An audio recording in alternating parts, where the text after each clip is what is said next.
Hello everyone, welcome back to my channel. So आज बात करते हैं कि क्या ACCA बहुत ही इजी है, क्योंकि ये ना कहीं आजकल बहुत ही मिसकंसेप्शन में बार बार सुनती हूँ कि हाँ अरे ACCA तो बहुत आसान है ना, कि अरे कुछ और नहीं करना तो ACCA कर लो। अच्छा CA नहीं हो रही है, ACCA कर लो। और मोस्टली हो क्या रहा है ना कि अपने इंडिया में सब लोग CA से ACCA में शिफ्ट होते हैं। मेरे साथ खुद ये हुआ है, बट ये सोच के नहीं कि ACCA आसान है तो मैंने ACCA में शिफ्ट किया था, बट उधर और बहुत सारे अदर फैक्टर्स थे जिसके कारण मैंने ACCA में शिफ्ट किया था। तो इस चीज़ पे क्लैरिटी आप लोगों को बहुत ज़रूरी है कि ACCA आसान नहीं है। मतलब अगर एक डिफरेंट कोर्स की अपनी एक कोई कहते हैं ना कि एक रास्ता है, मतलब जो उसकी डिफ़िकल्टीज़ हैं वही एक इस कोर्स की डिफ़िकल्टीज़ हैं, बट दोनों की डिफ़िकल्टीज़ अलग वे में हैं, क्योंकि दोनों के करिकुलम्स बहुत अलग है, दोनों की टेस्टिंग्स बहुत अलग हैं, जो कोर्सेज़ हैं वो डिज़ाइन बहुत अलग वे में हुए हैं। मुझे एक कमेंट आया था जिसमें एक ने बोला कि अरे तेरा पेपर ही देना, और अगर इतना ही ईजी कोर्स है तो कोई क्यों इसकी वैल्यू करेगा। आपको पता है कि ACCA की कितनी वैल्यू है? यूं ही कोई वो ग्लोबल रिकॉग्निशन नहीं है, इट्स अवार्ड विनिंग क्वालिफिकेशन, जो कि जिस बॉडी को एक बेस्ट अकाउंटिंग अवार्ड्स भी मिले हुए हैं। तो मतलब आप ऐसे ही नहीं बोल सकते, स्पेशली जब तक आपने उस कोर्स को इन एंड आउट नहीं देखा, क्योंकि बातें सिर्फ सुनकर कहना बहुत अलग है। लोग वो भी हैं जो CA कोर्सेज में भी बोलते थे हमें कि अरे ये तो 11-12 से भी आसान है, जो कि मुझे कभी नहीं लगा। वही सेम चीज़ यहाँ पर भी थी ACCA में। बहुतों ने बोला अरे ACCA तो बहुत आसान है, बट ऑनेस्टली जब मैं इस कोर्स में आई मुझे कभी ऐसा नहीं लगा अरे बहुत आसान है, या मुझे तो बिना पढ़े ही मेरे तो पेपर क्लियर हो गए। क्योंकि बहुत ऐसे होते जो कहेंगे अरे हम तो लास्ट के 15 दिन पढ़े और क्लियर कर लिया हमने। बट क्या आपने ये देखा कि इस टाइप के बच्चे हर एक कोर्स में एग्जिस्ट करते हैं? ऐसा नहीं है कि वो स्पेसिफिकली इसी कोर्स में एग्जिस्ट कर रहे हैं, वो हर एक कोर्स में एग्जिस्ट कर रहे हैं। तो आज ना हम लोग थोड़े एक मेजर पोर्शंस देखते हैं जिसके कारण सबको लगता है अरे ACCA तो बहुत आसान है। ठीक है, तो पहला तो आ गया अपना फ्लेक्सिबिलिटी। यस, ACCA कोर्स आपको बहुत फ्लेक्सिबिलिटी प्रोवाइड करता है, चाहे वो आपके एग्ज़ाम चूज़ करना हो या फिर आपके जो ट्रेनिंग पीरियड है, या कह लो कि आपका प्रैक्टिकल एक्सपीरियंस रिक्वायरमेंट जो है उसके लिए भी यहाँ पे कोई टाइम फिक्सेशन नहीं कर आपको इसी टाइम पे अपनी जॉब स्टार्ट करनी है या इसी टाइम पे अपना प्रैक्टिकल एक्सपीरियंस लेना है। जबकि आप देखोगे कि और कोर्सेज़ में वो चीज़ एक फ़िक्स टाइम पे आपको करनी होती है, तो यहाँ पे वो चीज़ फिक्स्ड नहीं है।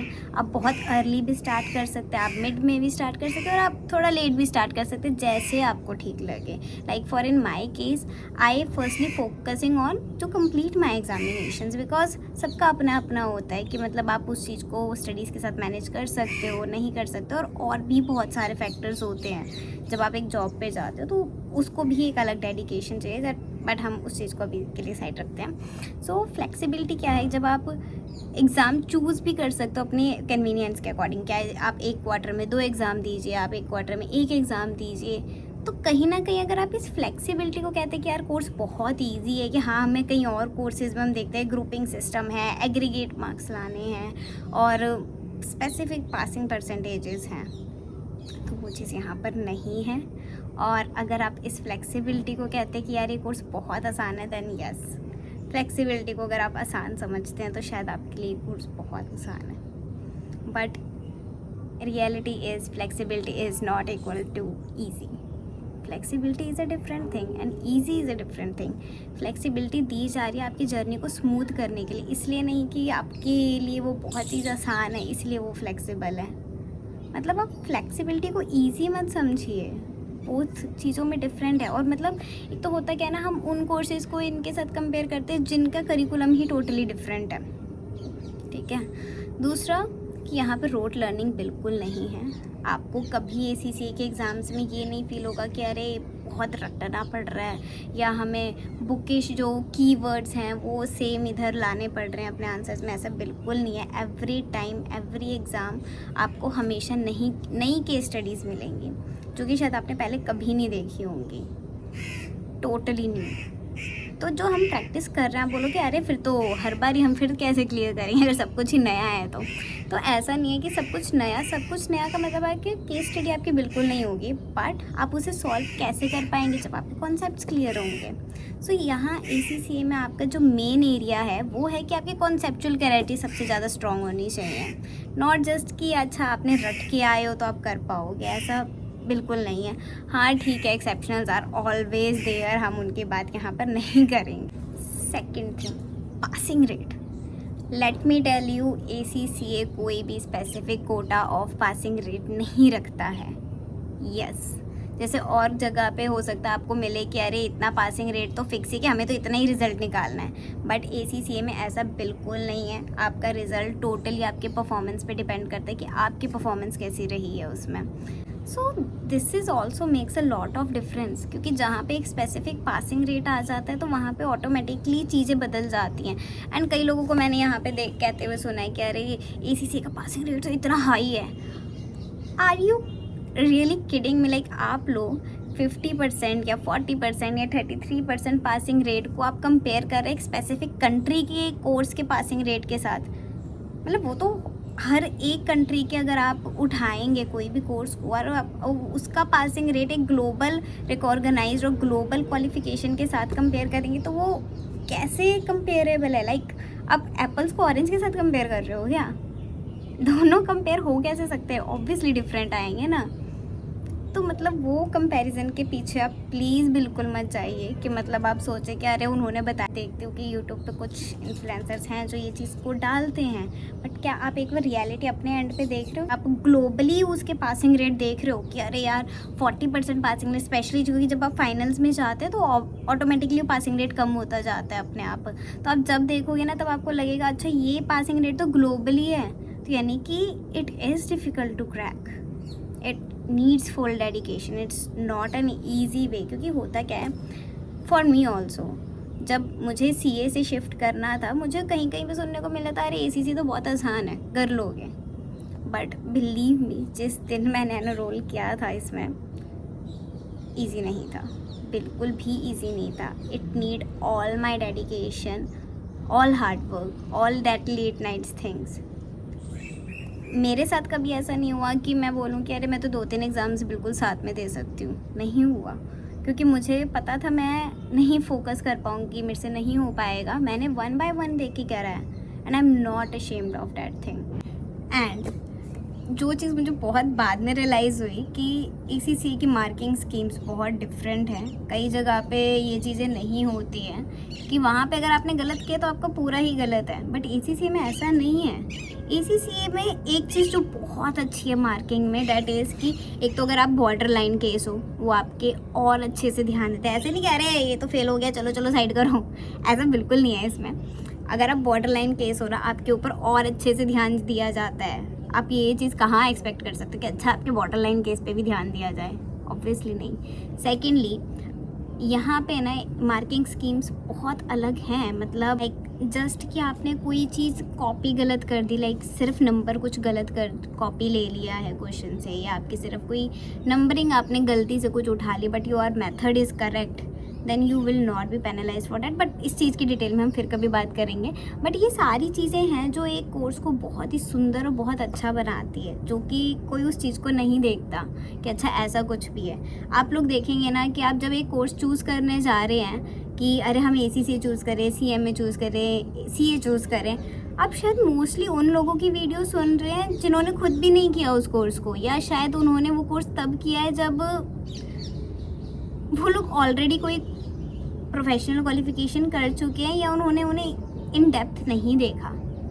तो जब आप कोर्स चूज़ कर रहे हैं तो प्लीज़ आप मतलब उसके बारे में एक बार अच्छे से जान लीजिए कि क्या जो चीज़ की वीडियोज़ या जहाँ पे भी आप चीज़ों को रेफ़र कर रहे हैं क्या वो सही में सही है।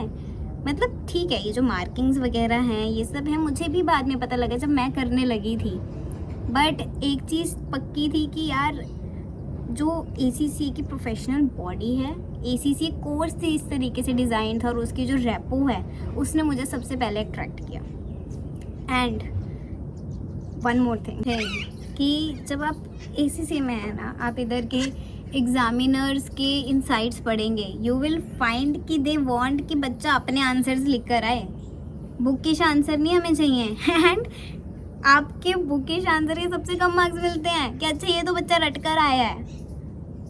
क्योंकि ऑब्वियसली केस स्टडी में भी तो ऐसा थोड़ी कि आपको कुछ ऐसा है ही नहीं कि आप कुछ सेम नहीं रेप्लिकेट कर सकते, डेफिनेटली, बट वहाँ पे आपको मार्क्स नहीं मिलेंगे। मुझे भी ये चीज़ बाद में पता लगी थी कि अच्छा that is the best thing, क्योंकि यहाँ पे आपको ऐसे नहीं हो रहा है कि अच्छा मुझे वही सेम लिख कर आना है, या कई बार तो ऐसा होता है कि हाँ अपने को वो बुकिश वाली चीज़ कंफर्टेबल है बट वहाँ पर वो चीज़ नहीं चलेगी। They want your IQ level, your understanding. वो ग्लोबल रिकॉग्निशन तो मिलती ही है, ठीक है ना, आप मतलब किसी और कंट्रीज़ में भी जा सकते हैं, आप सिर्फ एक स्पेसिफिक कंट्री पे स्टिक नहीं रह सकते। But the one thing which is most beautiful is कि ये कोर्स ना आपको एक वर्क प्लेस के लिए रेडी करता है। You can even check the datas that employers which are mostly MNCs and बड़े बड़े जो एम्प्लॉयर्स हैं, 83% ऑफ एम्प्लॉयर्स वांट ACCAs। कुछ तो ऐसा होगा ना ACCAs में कि हाँ जो एम्प्लॉयर्स भी चाहते हैं। तो इधर जो वो कॉन्सेप्चुअल क्लैरिटी है, जो इन डेप्थ नॉलेज आपको मिल रहा है उन केस स्टडीज़ के थ्रू, क्योंकि वो केस स्टडीज़ वो हैं जो आपको रियल लाइफ केस सिनेरियो से लिंक करती है। ऑब्वियसली अब आप ये बोलोगे अच्छा फिर तो हमें प्रैक्टिकल एक्सपीरियंस की क्या ज़रूरत है। डेफिनेटली एक प्रैक्टिकली उस चीज़ को पे काम करना और एक स्टडी मतलब उस केसेस को लेके करना, दोनों में बहुत डिफरेंस है। मतलब आप ये भी नहीं कह सकते हो, बट उस केस से लिंक्ड आप उस चीज़ की नॉलेज ले पा रहे हो, और क्या अच्छा हो सकता है। मतलब आप ब्लैंक कैनवास नहीं हो प्रैक्टिकल वर्ल्ड के लिए, आपको पता है कि अच्छा ऐसी चीज़ें होती हैं। फॉर एग्जांपल अगर आप AAA की बात ले लीजिए, वहाँ पे आपके क्वेश्चंस उसी तरीके से उस केस में से पूछे जा रहे हैं कि अच्छा अगर ये सब रिस्क हैं, ये सब चल रहा है, तो आप क्या प्रोसीजर्स लगाओगे, कैसे उस चीज़ को हैंडल करोगे। क्या वही चीज़ आपको रियल लाइफ में नहीं करनी है? वहाँ पे भी तो ऑडिट में आप वही प्रोसीजर्स लगाओगे ना। एंड योर SBR, वहाँ पे ऐसा नहीं है कि बस न्यूमेरिकल सॉल्व किया या आपके सामने एक न्यूमेरिकल है उसको सॉल्व करा और हो गया। नहीं, आपको उस न्यूमेरिकल को भी पहले उस केस में से न्यूमेरिकल उठाना है, उसे सॉल्व करना है एंड देन उसके बेसिस पे एनालिसिस देने हैं। It's not easy. और जगह हो सकता है आपने शुरू से ये चीज़ प्रैक्टिस में रखी होगी कि अच्छा सामने न्यूमेरिकल ऑलरेडी है, अब हमें उसे सॉल्व करना है। यहाँ पे ऐसा नहीं है, आपको पूरा केस बेस्ड सिनेरियो मिल रहा है उसमें।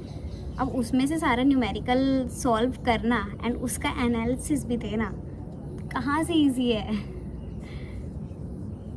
तो इसलिए मतलब सिर्फ सुनकर मत वो कोर्स को चूज़ करो, because definitely it requires investment. Investment जब हम कहते हैं सिर्फ मनी नहीं होता, टाइम भी होता है, आपकी एनर्जी होती है, आपका मेंटल स्टेट ऑफ माइंड होता है। सोचिए अगर आप पहले किसी कोर्स में से आए हैं जहाँ पे आप पहले ही फेलियर्स देकर आए हैं, आपका कॉन्फिडेंस इतना लूज़ हो चुका होता है, आप फिर से कोई गलत कोर्स चूज़ कर ले जो आपके लिए नहीं बना और फिर आप फेलियर्स देखें, तो मेंटल स्टेट ना बिल्कुल ख़त्म हो जाता है, बिल्कुल ख़त्म।